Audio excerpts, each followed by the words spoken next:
नमस्कार दोस्तों, बहुत बहुत स्वागत है आप सभी का हमारे YouTube चैनल ऑफिसर्स जिद में। जिद ऐसी जो तूफानों को हिला दे, जिद ऐसी जो पत्थर को भी मोम बना दे, जिद ऐसी जो आपको सोने ना दे, और जिद ऐसी जो आपको कामयाब बना दे, आपको लक्ष्य तक पहुंचा दे। दोस्तों, इसी जुनून, इसी जज्बे के साथ आज हम स्टार्ट करने वाले हैं अपना टॉपिक, भूपटल पर परिवर्तनकारी बल। ये भूगोल का अगला टॉपिक है हमारा, भूपटल पर परिवर्तनकारी बल। क्या होता है भूपटल पर परिवर्तनकारी बल, जानते हैं हम इसके विषय में। जो हमारी भूपटल होती है, ये क्रस्ट, इस पर विभिन्न प्रकार के उच्चावचों का जो निर्माण होता है, उच्चावच, इनके निर्माण के पीछे किन किन बलों का योगदान होता है, वही होते हैं हमारे भूपटल पर परिवर्तनकारी बल। ये दो तरह के होते हैं। पहला होता है हमारा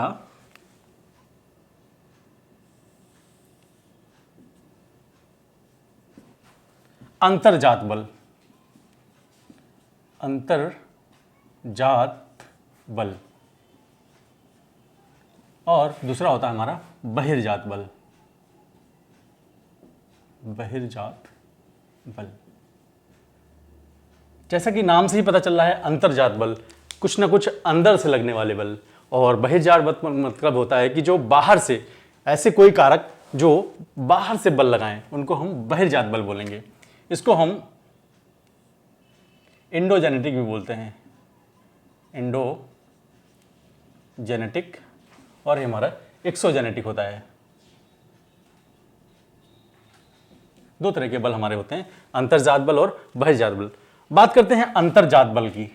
अंतर्जात बल का मतलब होता है कि जो पृथ्वी के अंदर से कुछ जो बल लग रहे हैं, उनकी वजह से धरती के ऊपर जो भी परिवर्तन आ रहे हैं, चाहे वो पर्वत हो, चाहे भ्रंश घाटी हो, चाहे वहाँ पर दरारें पड़ रही हों, जो भी वहाँ पर परिवर्तन आ रहे हैं, वो सारे अंतर्जात बल के कारण आ रहे हैं। तो अंतर्जात बल मतलब धरती के अंदर से लगने वाले बल यहाँ पर उसका कारण होते हैं। ये दो प्रकार के होंगे। अंतर्जात बल जो नीचे से, धरती के नीचे से लग रहे हैं, वो दो प्रकार के होंगे। एक है पटल विरूपणी, पटल विरूपणी बल, और एक होता है अकस्मात बल, अकस्मात बल। जो पटल विरूपणी बल होते हैं, ये धीरे धीरे लगते हैं, धीरे धीरे। इनका जो प्रोसेस होता है बहुत स्लो होता है, हजारों सालों में धीरे धीरे धीरे धीरे करके बल लगते रहते हैं। तो इसका जो प्रारूप उभर के आता है, वो हजारों सालों के बाद इसका परिणाम निकल के आता है। कहने के मतलब, जब लगातार धीरे धीरे हजारों वर्षों से जब कोई अगर बल नीचे से लग रहा है, ठीक है, उसके कारण धरती के ऊपर जो बनने वाले विभिन्न प्रकार के जो उच्चावच हैं, वो दिखाई देते हैं, बिल्कुल धीरे धीरे वजह से, धीरे धीरे बल लगने के कारण। उसको हम बोलते हैं पटल विरूपणी बल। और कुछ बल होते हैं जो एकदम से अकस्मात लगते हैं, ठीक है, जैसे नीचे से आया फटाक से ऊपर निकल गया, जैसे हमारा ज्वालामुखी, ज्वालामुखी, और जैसे भूकंप जैसे जो बल होते हैं, ठीक है, एकाएक आते हैं और एकाएक लगकर चले जाते हैं। तो ये पटल विरूपणी जो धीरे धीरे लगते हैं, और दूसरा हो गया हमारा अकस्मात बल, इसको बोलते हैं हम जो एकदम से लग जाएं, जैसे ज्वालामुखी हो गया और भूकंप हो गया। अब हम बात करेंगे पटल विरूपणी बल की। पटल विरूपणी बल मतलब जो धीरे धीरे लगे। तो धीरे धीरे बल जो लगेंगे वो दो तरह से लग सकते हैं। एक तो सीधा सीधा लगे, ऐसे ही ऊपर क्यों लगे चाहे नीचे क्यों लगे, मतलब ऐसे लंबवत रूप में लगे, तो इसको हम लंबवत बल भी बोल सकते हैं, लंबवत रूप से। और एक जो बल लगे ऐसे लगे, क्षैतिज रूप में, ठीक है, क्षैतिज। तो लंबवत और क्षैतिज, दो तरीके के बल यहां पर पटल विरूपणी बल देखने में मिलता है। एक हो गया लंबवत और एक हो गया हमारा क्षैतिज। जो हमारा लंबवत बल होता है, ठीक है, इसको हम बोलते हैं महादेश जनक, महादेश जनक, महादेश जनक।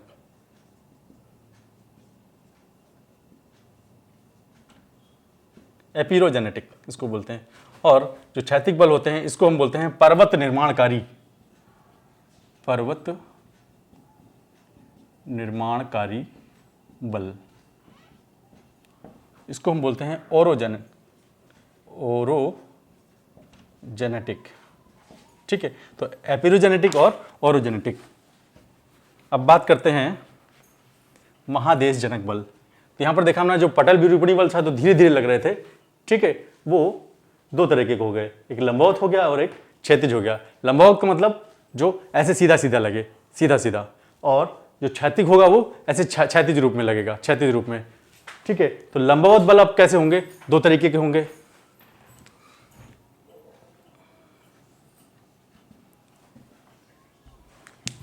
एक है ऊपरीमुखी, ऊपरीमुखी, और एक होगा अधोमुखी। ऊपरमुखी का मतलब जो ऊपर की ओर बल लगे, ठीक है, ऊपर की ओर लगे तो ऊपरमुखी। अधोमुखी मतलब नीचे, डाउनवर्ड। ये हो गया हमारा अपवर्ड, इंग्लिश में लिखेंगे तो ज्यादा समझ में आएगा, अपवर्ड। और ये हो गया हमारा डाउनवर्ड। ठीक है, अपवर्ड मतलब ऊपर की ओर लगने वाला बल। ठीक है, ये हो गया हमारा ऊपरमुखी, और अधोमुखी मतलब जो नीचे की ओर ऐसे लगे। अब बात करते हैं हम ऊपर की ओर जो लग रहा है। ठीक है, इसमें भी दो कैटेगरी आ जाएंगी, एक अगर महाद्वीपों पे लग रहा है और एक महासागर में लग रहा है। अगर महाद्वीपों में अगर लग रहा है ये, ठीक है, तो महाद्वीपीय भाग क्या हो जाएगा, महाद्वीप अगर मान लीजिए ये है, ठीक है, और ऊपर की ओर इसमें कोई फोर्स नीचे से लग रहा है तो कोई भाग इसका ऊपर ऐसे उठ सकता है। ठीक है, तो इसको हम बोलेंगे महाद्वीपीय उत्थान। महाद्वीपीय उत्थान बोलेंगे। महाद्वीपीय उत्थान का मतलब जो महाद्वीप था नीचे से लगने वाले ऊपरमुखी बल के कारण इसका कुछ भाग ऊपर की उठ गया, मतलब इसका जो उच्चावत था वो ऊपर की ओर उठ गया। तो यही बोल दिया महाद्वीपीय उत्थान, मतलब महाद्वीप का क्या हो गया, उत्थान हो गया। ठीक है, ये हो गया महाद्वीपीय उत्थान। और अगर यही बल हमारा महासागर में लगे, महासागर में मान लीजिए कोई चीज थी, ये महासागर था और यहां पर कोई स्थल का हिस्सा इसके अंदर ऐसे था, ध्यान से देखिएगा, स्थल का हिस्सा यहां पर ऐसे था। अब नीचे से लगने वाला जो महादेश जनक बल था ऊपरमुखी की तरफ, तो इसको ऊपर क्यों ढकेलेगा, ऊपर क्यों ढकेलेगा तो ये पानी से क्या आ जाएगा, बाहर आ जाएगा कुछ हिस्सा इसका। ठीक है, और कुछ हिस्सा अंदर ही रहेगा। देखिए पानी से बाहर आ गया मतलब निर्गमन हो गया, तो महासागरीय निर्गमन हो गया। ठीक है, महासागरीय निर्गमन हो गया। अब हम बात करते हैं, तो अपरमुखी बल लगे, उसमें जो महाद्वीप पे लगे वो महाद्वीपीय उत्थान हो गया और महासागरीय निर्गमन हो गया। अगर हम बात करेंगे महाद्वीपीय उत्थान की, तो इसमें दो तरीके की कंडीशन आएंगी। यहां पर अगर मान लीजिए जो हमारी संवहन धारा है वो रेखीय प्रकार की है, रेखीय संवहन धारा है, रेखीय का मतलब सीधे सीधे अगर, ठीक है, टकरा रही है और उसकी वजह से जो पटल पर परिवर्तन आ रहे हैं, ठीक है, इस तरह से आएगा। मतलब इसकी जो कगार होगी वो तीव्र कगार होगी, ठीक है, तीव्र कगार वाले पठारों का निर्माण होगा। ठीक है, अगर हमारी संवहन धारा रेखीय आ रही है, और अगर संवहन धारा हमारी अरीय आ रही है, मान लीजिए ये हमारा भूपृष्ठ था, अरीय के मतलब कुछ इस तरह से, इस पैटर्न पे अगर संवहन धारा चल रही है लगातार, ठीक है, तो हमारा जो भाग उठेगा कुछ इस तरह से उठेगा। तो इसकी जो ढाल होगी वो उतनी तीव्र नहीं होगी जितनी यहाँ पर तीव्र ढाल थी। ठीक है, तो दो तरह के यहाँ पर हम ऊपरमुखी संचलन भी देखते हैं। इसको हम बोलते हैं अरीय प्रकार, अरीय संवहन धारा। ठीक है, वो रेखीय था और ये अरीय हो गया। तो यहाँ पर ये ऊपरमुखी दो तरीके का होगा, महाद्वीप पे हो गया तो महाद्वीप का उत्थान हो जाएगा, और महासागर में हो गया तो महासागर का जो भी कोई यहाँ पर भाग होगा महासागर का वो निकल आएगा, मतलब निर्गमन हो जाएगा। ठीक है, अब बात करते हैं अधोमुखी की। अधोमुखी का मतलब होता है डाउनवर्ड, कोई फोर्स नीचे की ओर से लग रहा है, तो डाउनवर्ड लगेगा तो ये भी दो तरीके से लगेगा, महाद्वीप में लगेगा और महासागर में लगेगा। महाद्वीप में लगेगा तो महाद्वीपीय अवतलन होगा। कहने का मतलब मान लीजिए ये था और ये नीचे, हिस्सा क्या हो जाएगा, नीचे की ओर धंस जाएगा, ऐसे नीचे की ओर धंस जाएगा। अगर नीचे की ओर फोर्स लग रहा है तो महाद्वीपीय क्या होगा, अवतलन होगा यहां पर। अब बात करते हैं अगर यही महासागर में लग जाए, तो अगर महासागर में लग जाएगा तो महासागरीय निमज्जन हो जाएगा। महासागरीय निमज्जन को देखते हैं। महासागरीय निमज्जन का मतलब होता है अगर मान लीजिए कोई भाग महासागर के बाहर ऐसे निकला हुआ था, ठीक है, और अधोमुखी फोर्स लगा, मतलब डाउनवर्ड फोर्स लगा, और ये जो निकला हुआ भाग था महासागर के अंदर ये डूब गया, महासागर के अंदर डूब गया, तो इसी को बोलते हैं महासागरीय निमज्जन। तो यहां पर जो महादेश जनक बल थे दो तरीके के थे, अपरमुखी मतलब अपवर्ड और अधोमुखी मतलब डाउनवर्ड, नीचे की ओर लगने वाले। अपरमुखी दो जगह लगेंगे, महाद्वीप में लगेंगे तो महाद्वीपीय उत्थान हो जाएगा, और महासागर में लगेंगे तो महासागरीय क्या हो जाएगा, निर्गमन हो जाएगा, मतलब कोई भाग महासागर से ऊपर बाहर आ जाएगा। इसी तरह अगर डाउनवर्ड फोर्स लगेगा तो महाद्वीप का क्या हो जाएगा, अवतलन हो जाएगा। कहने का मतलब ये इस तरह से महाद्वीप हो जाएगा हमारा, ठीक है। और महासागर में यही चीज होगी, तो जो चीज महासागर के बाहर थी वो अब डूब जाएगी, मतलब उसका निमज्जन हो जाएगा, ठीक है। ये तो रही बात हमारे पटल विरूपणी बल की। इसी तरह अब हम बात करते हैं जो क्षैतिज बल होते हैं, ठीक है। ये रहा था लंबवत बल, अब हम बात करते हैं क्षैतिज बल। क्षैतिज बल की वजह से हमारा पर्वतों का निर्माण होता है, इसी वजह से इसको हम पर्वत निर्माणकारी बल भी बोलते हैं। तो पर्वत निर्माणकारी बल ये होते हैं हमारे ओरोजेनेटिक, ठीक है। ये भी हमारे दो तरीके के होंगे। पहला होगा हमारा तनाव बल, तनाव बल, और दूसरा होगा हमारा संपीड़न, संपीड़न बल। इसी को हम बंकन भी बोलते हैं, इंग्लिश में इसको बेंडिंग, बेंडिंग बोलेंगे। और तनाव बल हमारा जो होता है दो तरीके का होगा, ये भी या तो चटकन होगी या भ्रंश होंगे, चटकन या भ्रंश आएंगे।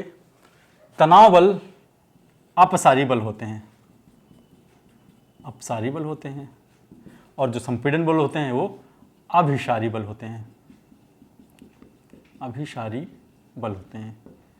संपीड़न बल भी बाद में कैटेगराइज होता है दो तरीके से। पहला होता है हमारा संवलन और वलन। बात करते हैं तनाव बल की।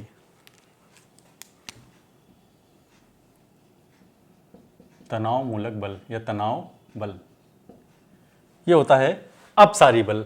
अपसारी का मतलब होता है एक दूसरे से विपरीत दिशा में लगने वाले बल, ठीक है। जब भी ऐसा प्रोसेस होगा, बल एक दूसरे की विपरीत दिशा में लगेगा, तो यहां पर चट्टानों में क्या होगी, सबसे पहले यहां पर दरार पड़ेगी।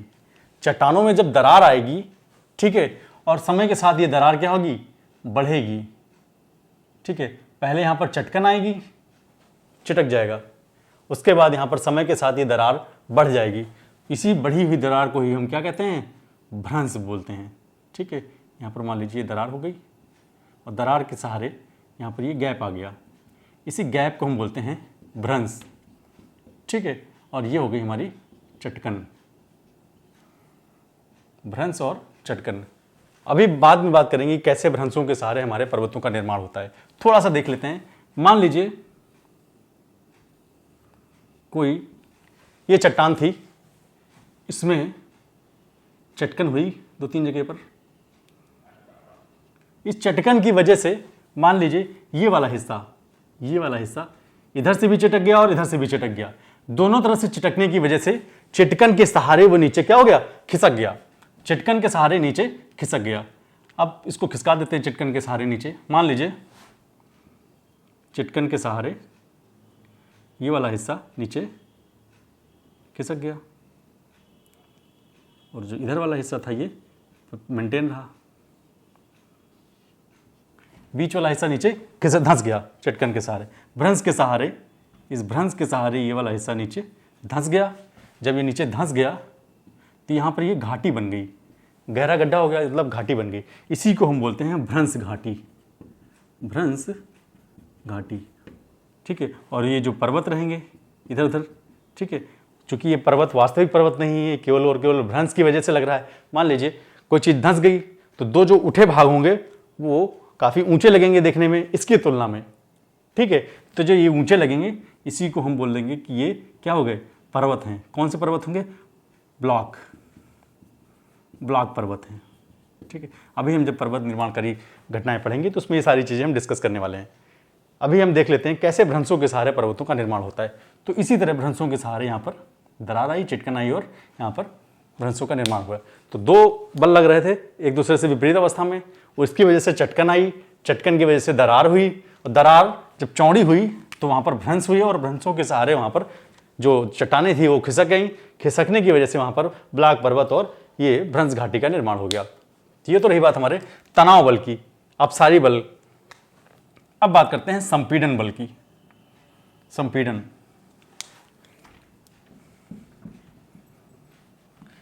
संपीड़न बल का मतलब होता है जब बल एक दूसरे के आमने सामने ऐसे लगें, एक दूसरे के आमने सामने जब लगेंगे दोनों बल, ठीक है, तो इसी को बोलते हैं अभिसारी बल। एक दूसरे के आमने सामने कैसे लगेंगे,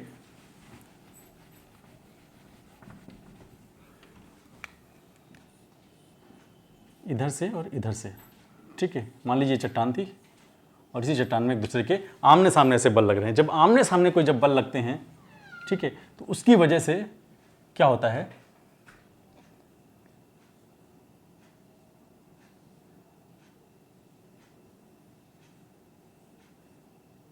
चटकन के सहारे कोई हिस्सा एक दूसरे के ऊपर चढ़ने का प्रयास करता है। मान लीजिए यहाँ पर चटकन हुई और बल लगातार लग रहे हैं, ठीक है, तो एक भाग हमारा ऊपर चढ़ने का क्या करेगा, एक दूसरे के प्रयास करेगा। तो इसी क्रम में जो भाग ऊपर उठ जाता है, ठीक है, उसको ही बोलते हैं हॉर्स माउंटेन, और जो नीचे खाली रह जाती है इसी को बोलते हैं हम रैंप वैली, ठीक है। बाद में पढ़ेंगे, डिस्कस करेंगे। तो ये तो रही बात हमारी संपीड़न बल या अभिसारी बल की। और इसके अंतर्गत दो चीज़ें आती हैं, समवलन आता है और वलन आता है। जो समवलन होगा वो दो तरीके का होगा, उत्समवलन और अवसमवलन। उत्समवलन देखते हैं, उत्समवलन क्या होता है। उत्समवलन का मतलब कोई भी वलन जो हो वो ऐसे उठे ऊपर की ओर, मतलब कोई वलन ऊपर की ओर उठ रहा है, तो ये उत्समवलन हो गया। अवसमवलन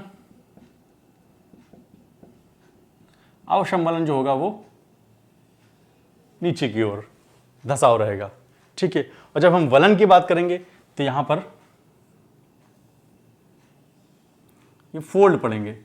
मान लीजिए हमारे पास कुछ कीचड़ रखा हुआ था, ठीक है, कीचड़ में हम अपने हाथों से ऐसे कीचड़ को ऐसे समेट रहे हैं, ऐसे ऐसे कर रहे हैं। तो जब दोनों तरफ से फोर्स ऐसे लग रहा है कीचड़, तो जो अवसाद है, कीचड़ है, वो क्या होगा, ऊपर की ओर ऐसे उठने का प्रयास करेगा। तो जब ऊपर उठेगा, ठीक है, तो उसको उत्समवलन बोलेंगे। और कुछ भाग उसका नीचे भी धंसेगा, अवसमवलन होगा। इसी तरह से उसमें से क्या होंगे, ऐसे ऐसे ऐसे करके फोल्ड पड़ने वाले हैं। तो जो फोल्ड पड़ेंगे उन्हीं फोल्डों को हम बोलते हैं वलन।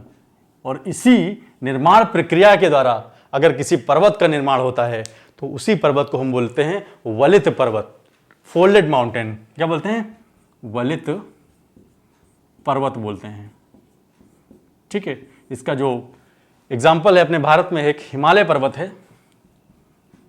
हिमालय माना जाता है कि जो टेथिस भूसन्नति थी, टेथिस भूसन्नति क्या होता है हम आगे बताएंगे। भूसन्नति का मतलब होता है कुछ अवसाद एक जगह पे, बहुत सारे अवसाद यहाँ पर इकट्ठा हो जाते हैं, ठीक है। और जब इस तरह का कोई बल लगता है, संपीड़न बल, ठीक है, दोनों आपस में एक दूसरे की तरफ, तो यहाँ पर क्या होगा, ये जो अवसाद होते हैं इन अवसादों में वलन पड़ता है, ठीक है, वलन पड़ता है। और यही वलन, ठीक है, लगातार जब लगते रहते हैं तो हजारों सालों के बाद एक पर्वत बन के आता है, हिमालय जैसा पर्वत, ठीक है। इसी को बोलते हैं फोल्डेड माउंटेन। क्या बोलते हैं, फोल्डेड माउंटेन, वलित पर्वत। तो ये रही बात हमारे क्षैतिज बल की, जिसको हम पर्वत निर्माणकारी भी बल बोलते हैं। दो तरीके के होते हैं, तनाव बल और संपीड़न बल। तनाव बल जब फोर्स एक दूसरे के विपरीत दिशा में लगे, और संपीड़न बल जब फोर्स एक दूसरे के आमने सामने लगे, ठीक है। ये तो रही बात हमारे अंतर्जात बलों की। अब हम बात करते हैं बहिर्जात बल। बहिर्जात बल।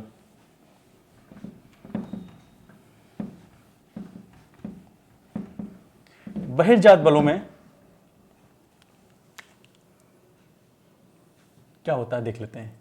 बहिर्जात बल का मतलब होता है कि अब ये तो भूपटल के अंदर की बात हो गई थी, अब हम भूपटल के बाहर की बात करते हैं कि भूपटल के बाहर कौन कौन से ऐसे बल हैं जिसकी वजह से वहां के जो उच्चावच हैं उसमें परिवर्तन आ रहा है, उसमें टूटन फूटन, दरार या चटकन आ रही है। तो इसको हम बात करते हैं अनाच्छादन। क्या बोलते हैं? अनाच्छादन। अनाच्छादन इंग्लिश में बोलते हैं डेनोडेशन। डेनोडेशन, ठीक है। ये होता है अपक्षय और अपर्दन के रूप में। अपक्षय और अपर्दन। अपक्षय और अपर्दन दो तरीके का होता है। अब अपक्षय और अपर्दन होता क्या है? अपक्षय वो होता है, मान लीजिए कोई संरचना थी, उसमें लगातार धूप, बारिश, पानी, हवा की वजह से चटकन फटकन आई, टूटन फूटन, दरारें आई, ठीक है। तो समय के साथ हजारों सालों के बाद इसमें क्या होगा? ऊपर की जो भाग होगा वो टूट फूट के, चटक फुटक के क्या हो जाएगा? जो मूल भाग था उससे क्या होगा? टूट के बाहर आ जाएगा, है ना, और उस जगह पर यहाँ पर मलबे के रूप में इकट्ठा हो जाएगा। यही बात हुई अपक्षय। अपक्षय का मतलब होता है कि टूटन फूटन और चटकन। इसमें क्या होता है? गति नहीं होती है, गतिशीलता नहीं होती है, मतलब जहां पर टूटा वहीं पर इकट्ठा हो गया, ठीक है। लेकिन अपर्दन जो होता है उसमें क्या होती है? गतिशीलता होती है। टूटन फूटन के बाद जब बाह्य कारण जैसे हवा हो गई, ठीक है, पानी हो गया या तूफान, इन सब की वजह से जब मलबा एक जगह से हटकर दूसरी जगह पर पहुंचता है तो उसको हम बोलते हैं अपर्दन हो गया। क्या हो गया? अपर्दन हो गया। इसीलिए हमने पढ़ा होगा सॉइल अपर्दन, ठीक है। मिट्टी का जो होता है अपर्दन हो जाता है, मतलब मिट्टी एक स्थान से दूसरे स्थान पर कट के चली जाती है, चाहे हवा की वजह से चाहे पानी की वजह से। तो वही होता है हमारा ये इरोजन। अपर्दन को हम इरोजन भी बोलते हैं और इसको हम वेदरिंग भी बोलते हैं, ठीक है। वेदरिंग और इरोजन यही होता है। वेदरिंग एक ही जगह पर, अपनी जगह पर ही टूटन फूटन चटकन होती रहेगी और वो जो मलबा होगा वहीं पर इकट्ठा होता रहेगा। लेकिन अपर्दन में क्या है? वो जो मलबा है वो गतिशीलता होगी, वहां पर एक स्थान से दूसरे स्थान पर वो मूव करेगा। ये रही बात हमारे बहिर्जात बल की। बात करते हैं भ्रंश की। भ्रंश का मतलब अगर तनाव या संपीड़न बलों के कारण, ठीक है, तनाव या संपीड़न बलों के कारण अगर यहाँ पर चट्टान का एक हिस्सा मूव करे, ठीक है, एक हिस्सा यहाँ पर क्या करे? मूव करे चटकन के सहारे, ठीक है। तो यही यहाँ पर भ्रंश होंगे। इसको 3D में देखते हैं। जो जिस दीवार के सहारे यहाँ पर ये मूवमेंट होगा इसको हम बोलते हैं लटकती दीवार, और जो कगार होगी, जितना यहाँ पर खिसकन हुई है उसको हम बोलेंगे भ्रंश कगार, ठीक है। और नीचे वाले खंड को हम बोलेंगे अधः पात, और ऊपर वाले खंड को जो रुका हुआ है, यहाँ पर देखिए दो पात होते हैं, एक रुका होगा और जिसका एक नीचे मूवमेंट हो जाएगा। तो रुके वाले को हम बोलेंगे ऊर्ध्वपात खंड, और नीचे वाला जो नीचे खिसक के चला गया उसको हम बोलेंगे डाउन थ्रोन ब्लॉक, मतलब अधः पात। और ये स्ट्राइक और डिप होगा, मतलब ये भ्रंश कगार के सहारे यहाँ पर एक खिसकन होगी, ठीक है। ये तो रही बात हमारे भ्रंश की। अगर ये भ्रंश तनाव बल के कारण लगे, किसके बल? तनाव बल के कारण। अगर तनाव बल के कारण भ्रंश आते हैं, ठीक है, तो उसको हम बोलते हैं सामान्य भ्रंश। सामान्य भ्रंश, सामान्य भ्रंश बोलते हैं।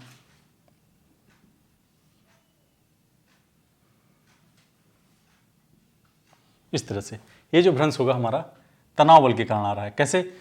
तनाव मतलब एक दूसरे से विपरीत दिशा में जा रहे हैं बल, एक दूसरे से विपरीत दिशा में गए, यहाँ पर एक दूसरे से विपरीत दिशा में गए, दरार आई, चटकन हुई और ये एक हिस्सा नीचे की ओर खिसक गया, ठीक है। तो इसको हम बोलेंगे सामान्य भ्रंश, ये वाला, ठीक है। अगर यही चीज संपीड़न बल के कारण आए, संपीड़न बल के कारण। अगर भ्रंश संपीड़न बल के कारण हो तो इसको हम बोलेंगे व्युत्क्रम भ्रंश। व्युत्क्रम भ्रंश। देखते हैं व्युत्क्रम भ्रंश क्या होता है।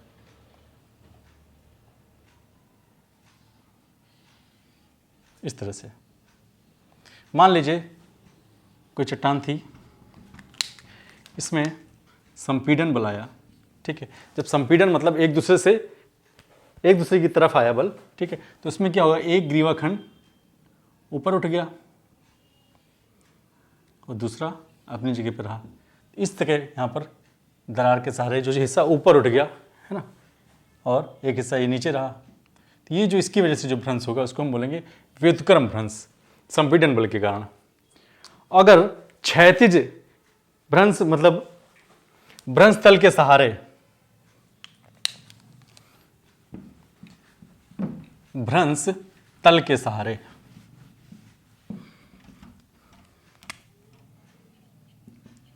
भ्रंश तल के सहारे अगर क्षैतिज गति होती है, क्षैतिज गति हो, तो वहां पर क्या होगा, इसको हम बोलेंगे पार्श्व भ्रंश। जैसे मान लीजिए कोई हिस्सा लेफ्ट या राइट में मूव करे, ठीक है। मान लीजिए एक हिस्सा लेफ्ट की तरफ मूव कर रहा है, लेफ्ट की तरफ, और मान लीजिए कोई हिस्सा यहाँ पर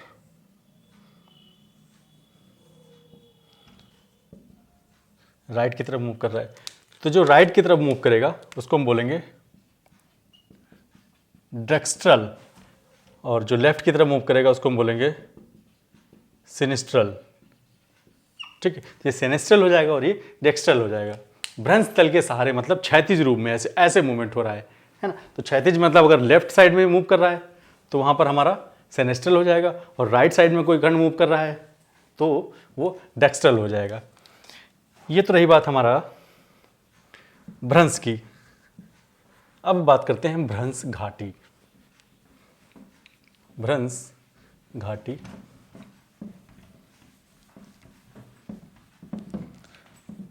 एक सोपानी भ्रंश भी होता है। देख लेते हैं सोपानी भ्रंश क्या होता है। सोपानी भ्रंश, सोपानी भ्रंश का मतलब होता है कि अगर सीढ़ी नुमा भ्रंश है, सीढ़ी नुमा, जैसे मान लीजिए कोई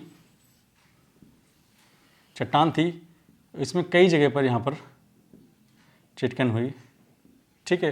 तो अगर एक दूसरे के ऊपर ऐसे सीढ़ी नुमा आकृति बना देते हैं, ठीक है, कुछ इस तरह से, पहला भ्रंश, दूसरा भ्रंश, तीसरा भ्रंश, और इसी तरह से अगर बनता रहे तो ये देखिए सीढ़ी नुमा आकृति बन रही, इसी को हम बोलते हैं सोपानी भ्रंश, ठीक है। तो ये भी ध्यान रखना, अगर सीढ़ी नुमा आकृति बन रही तो वहां पर ये सोपानी भ्रंश आ जाएगा। अब बात करते हैं भ्रंश घाटी की। भ्रंश घाटी, देखिए मान लीजिए कोई चट्टान थी और इसमें तनाव मूलक बल लग रहा था। कौन सा? तनाव मूलक बल। तनाव मूलक बल लगा, एक दूसरे से विपरीत अवस्था में गए, तो यहाँ पर देखिए चटकन होगी, ठीक है। ये निरंतर लगातार ये अगर बल काम कर रहे हैं तो देखिए यहाँ भी चटकन हुई। इस चिटकन के सहारे, ठीक है, ये हिस्सा जब नीचे की ओर खिसक के आएगा, ये वाला हिस्सा नीचे को आ गया खिसक के, मान लीजिए यहाँ तक आ गया, ठीक है।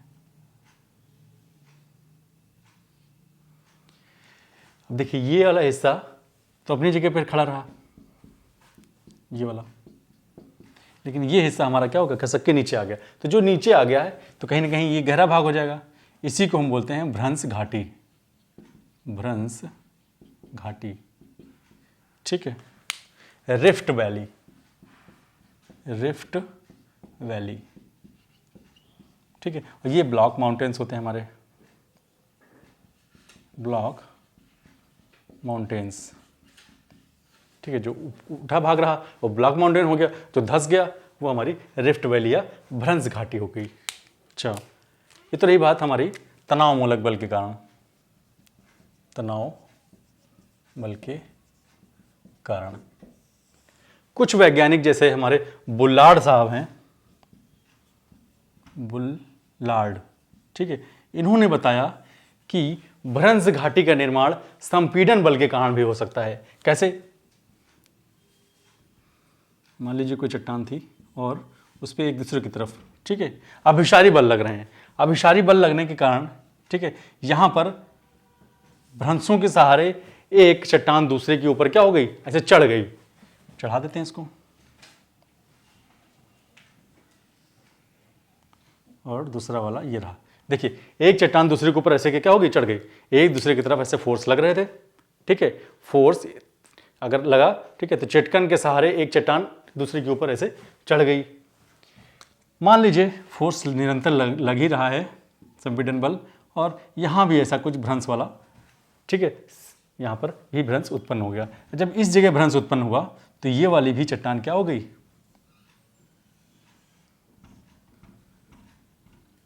ये वाली भी चट्टान क्या होगी, ऐसे करके इसके ऊपर चढ़ गई। मतलब ये वाली इसके ऊपर चढ़ गई, देखिए ये इसके ऊपर चढ़ गई, ये वाली इसके ऊपर चढ़ गई। तब ये दोनों भाग उठ गए और ये नीचे यहां पर खाली रहा। तो इसको इन्होंने बता दिया कि ये हमारी भ्रंश घाटी हो जाएगी। बहुत सारे वैज्ञानिकों ने अपने अपने मत दिए हैं, लेकिन अभी तक पूरी तरह से, ठीक है, कोई नहीं बता पाया है कि किस बल के कारण ये चीज़ें हो रही हैं। ठीक है, थ्योरी अभी भी आगे जारी है। आशा करता हूँ ये जल्दी ही निपट जाएगा कि किस बलों के कारण ऐसा हुआ है। अभी तक तो ये नहीं बता पाए हैं कोई भी। ठीक है, तो कुछ लोग बताते हैं कि ये तनाव मूलक बल के कारण हो रहा है और भ्रंश घाटी, और कुछ बताते हैं हमारा यह संपीड़न बल के कारण यहाँ पर हो रहा है। ठीक है, तो इस पर अभी विवाद का विषय है। अब बात करते हैं वलन की।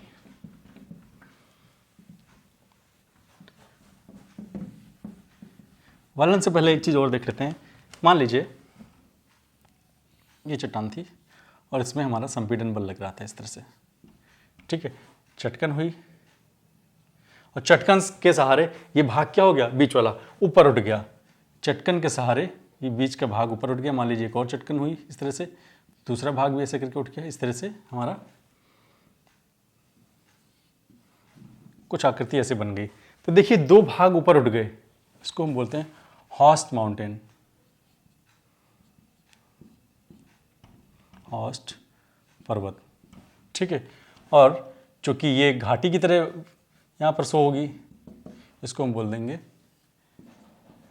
Ramp valley. ठीक है, दोनों में थोड़ा सा ही अंतर है, रिफ्ट वैली और रैंप वैली।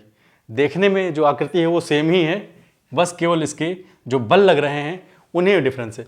यहाँ पर तनाव मूलक बल लग रहे थे भ्रंश घाटी में, और यहाँ पर संपीड़न बल लग रहे हैं। संपीड़न बल की वजह से ये चीज़ें ऊपर ऐसे करके उड़ जा रही हैं।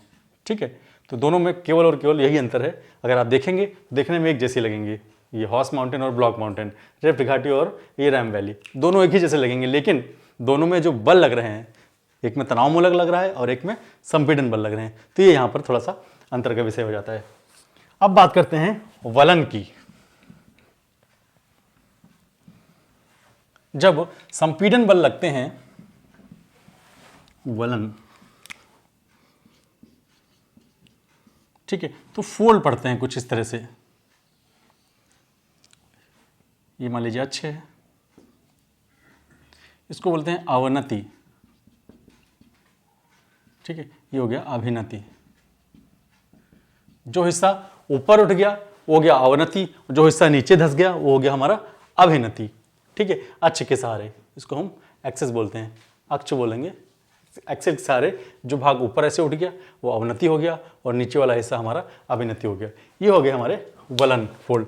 कितने प्रकार के वलन होते हैं डिस्कस कर लेते हैं एक एक करके, किस तरह से फोल्ड बनते हैं, और जब भी कोई पर्वत निर्माणकारी क्रिया होती है तो उसमें कैसे ये वर्क करते हैं। तो पहला हमारा है सम्मति वलन, सम्मिति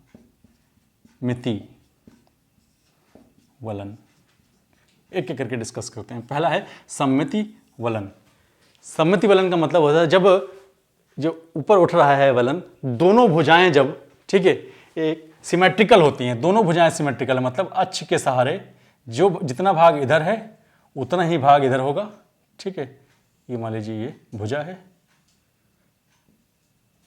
भुजा है, ये अक्ष है, तो अक्ष के सहारे दोनों सिमेट्रिकल हैं, है ना, दोनों सिमेट्रिकल हैं। देखिए जितना भाग इधर उठ रहा है उतना भाग उधर उठ रहा है, इसी को बोलते हैं सममिति वलन। दूसरा आता है असममिति, असममिति वलन। असममित का मतलब हो जाएगा कि सिमेट्रिकल नहीं है, अक्ष के सहारे इधर का थोड़ा भाग है, इधर का मान लीजिए ज्यादा हो गया, ठीक है। अक्ष के सहारे दोनों सिमेट्रिकल नहीं उठ रहे हैं, तो ये हो गया हमारा असममित वलन। कहने का मतलब एक अक्ष थी बीच की, ठीक है, तो दोनों एक साथ नहीं उठ रहे हैं, एक मान लीजिए कम उठ गया, एक मान लीजिए ज्यादा उठ गया, तो वही हमारा असिमेट्रिकल हो जाएगा। फिर है एक दिग्नत वलन, एक दिग्नत वलन। अब एक दिग्नत वलन देखते हैं ध्यान से। एक दिग्नत का मतलब होता है कि एक भाग जो है, एक भाग तो 90 डिग्री पर ऐसे सीधा खड़ा हो गया और दूसरा हमारा उसकी ढाल, ठीक है, कम हो गई। एक ढाल तो तीव्र हो गई और दूसरी जो हो गई वो ऐसे हो गई एक्सेस के सहारे, ठीक है। तो इसको बोल देंगे एक दिग्नत। फिर है समनत। क्या है? समनत।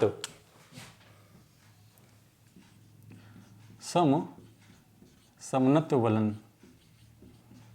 समनत वलन देख लेते हैं। समनत वलन का मतलब होता है कि अगर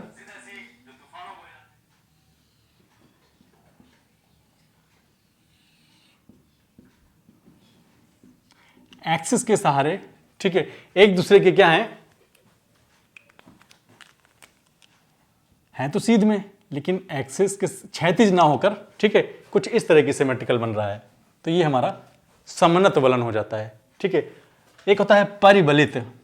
परिबलित वलन। परिबलित में बस इसमें और परिबलित में अंतर ये रहेगा कि ये जो इसकी जो एक्सिस होगी वो क्षैतिज होगी, क्षैतिज रूप में ये एक दूसरे पर ऐसे काम करेंगे, तो ये हो गया हमारा परिबलित। समनत में एक्सिस हमारी क्षैतिज नहीं रहती है, इसमें हमारी एक्सिस जो होती है वो क्षैतिज रहती है, ठीक है। फिर बात करते हैं प्रतिवलन की। प्रतिवलन। प्रतिवलन में जब फोर्स तीव्र लग जाता है, ठीक है, तो ग्रीवाखंड एक दूसरे से क्या होंगी, एक दूसरे के ऊपर ऐसे चढ़ जाएंगी एक्सिस के सहारे, एक दूसरे के ऊपर क्या होंगी, चढ़ जाएंगे। इसको थोड़ा और बड़ा कर लेते हैं। दो भुजाएं थी, एक दूसरे के ऊपर ऐसे चढ़ने का प्रयास करेंगी, इस तरह से आ जाएंगी। मान लीजिए फोर्स लग रहा है, ठीक है, ऐसे चढ़ गई एक दूसरे के ऊपर, तो ये हो गया हमारा प्रतिवलन। परिवलन में तो दोनों ऐसे मुड़ी रहेंगी, ठीक है, लेकिन प्रतिवलन में क्या होगा, दोनों एक दूसरे के ऐसे चढ़ने की कोशिश करेंगे। और प्रतिवलन पे थोड़ा सा फोर्स अगर और लग गया तो यही हमारा होता है ग्रीवाखंड, मतलब यहां से चीजें ब्रेक हो जाएंगी,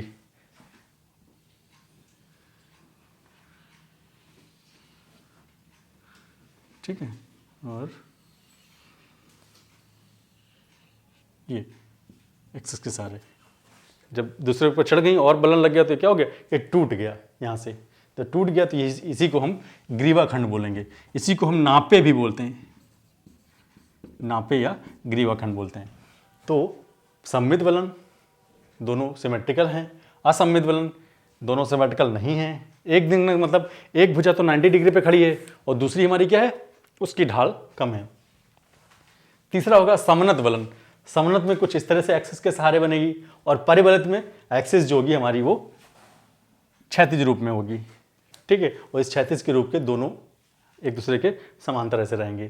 प्रतिवलन में क्या होगा कि तो एक दूसरे के ऊपर ऐसे चढ़ जाएंगे, ठीक है, दोनों भुजाएं एक दूसरे के ऊपर चढ़ जाएंगी।